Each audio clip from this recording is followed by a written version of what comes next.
Good morning and welcome to GP Video Podcast by Nadia. So we are continuing with PMDD today, which is premenstrual dysphoric disorder. And I have made two more videos, which were episode 12 part 1 and episode 12 part 2.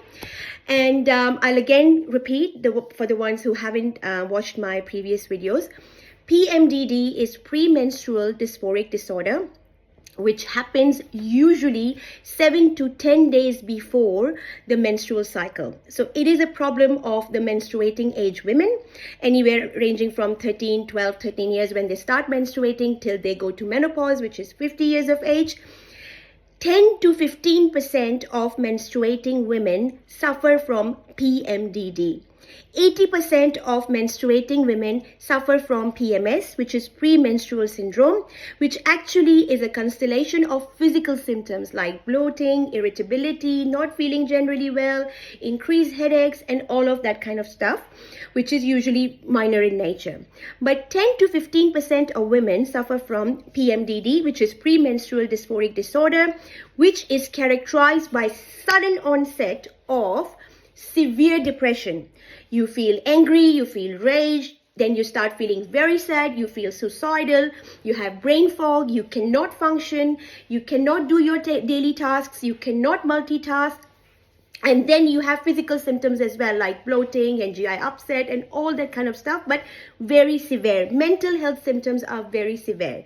And they are characterized by sudden onset and sudden offset. So once the lady starts menstruating, these symptoms just subside very quickly. This is the reason where validation is very important, because you will be like, other people will be like, oh, she was so enraged now, she was so depressed, and now she's fine. So was she just creating a drama, or was she just being very unreasonable? No. This is a neurohormonal disorder. This is a disorder that is called reproductive hormones and its effects on brain. So for all those people who are not in this age group and who are not women, it's very hard for you to comprehend this condition, but it is there. It is there in 10 to 15% of menstruating women. What is the cause? We don't know yet, but in 50% of women, there is a gene complex that has been identified. And this gene complex is usually dormant, like it is not activated. It is only activated after, let's say, a physical trauma or a mental trauma. Like, for example, traumatic childbirth, or if a woman gets financially physically or mentally assaulted, or some kind of physical or mental health trauma just activates this gene complex, and the woman starts having PMDD. What's the treatment? Treatment, because it's a hormonal problem affecting brain. So we'll start with the hormones. So what hormone? The pill. So there are so many pills in the market. Which pill? So the pill that we want here is the one that has very high levels of estrogen and very small amounts of progesterone, because it's estrogen which is the neuroprotective or neurocalming hormone, not the progesterone here.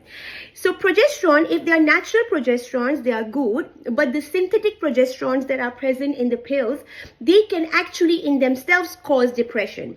So progesterone only pills are contraindicated, like Slinda. It's contraindicated in this condition. So in Australia, one pill, which is unfortunately not on PBS, but which is the best pill for this condition, is called Zoely. Zoely. It has high levels of estrogen, small levels of progesterone, and is best suited for this kind of, PMDD, which is premenstrual dysphoric disorder. So we start the woman. Okay, now before starting the woman, we have to ask her whether she wants to conceive. If she wants to conceive, of course, we can't put her on it because it's a contraceptive pill. Also, we have to exclude all the absolute and relative contraindications of pills that we usually do in the GP land. For example, any history of estrogen-dependent cancers like breast cancer, cervical cancer, or in the family.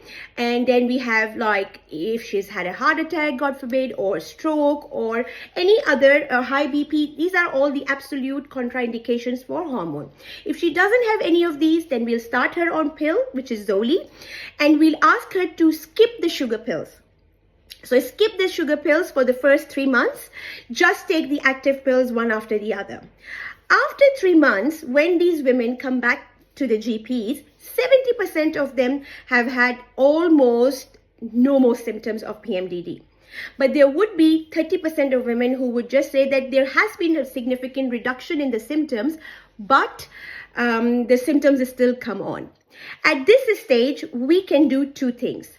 One is we can add an antidepressant or an anti-anxiety medication, and the most appropriate antidepressant is sertraline or Zoloft here. In small doses we start, like 25-50. And why we choose sertraline is because sertraline has a very good effect in calming anxiety.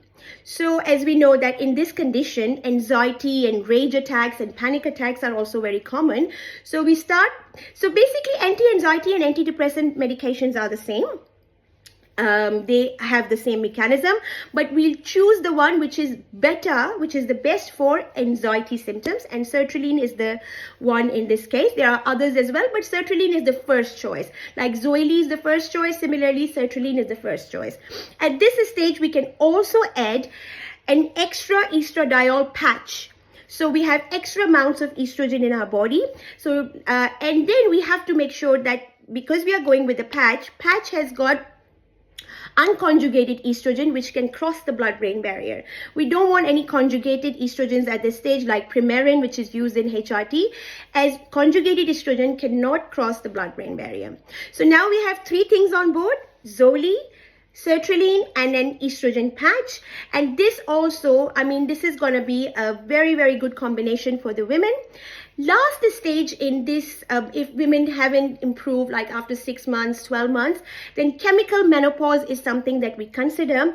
But one thing that we should not consider in PMDD women is taking the uterus out. No, that's not the solution, as it is not only hormonal, but a brain disorder. So hysterectomy is not the option. Alrighty guys, my video has become like quite long. So I'll catch you guys tomorrow. Thank you. Bye-bye.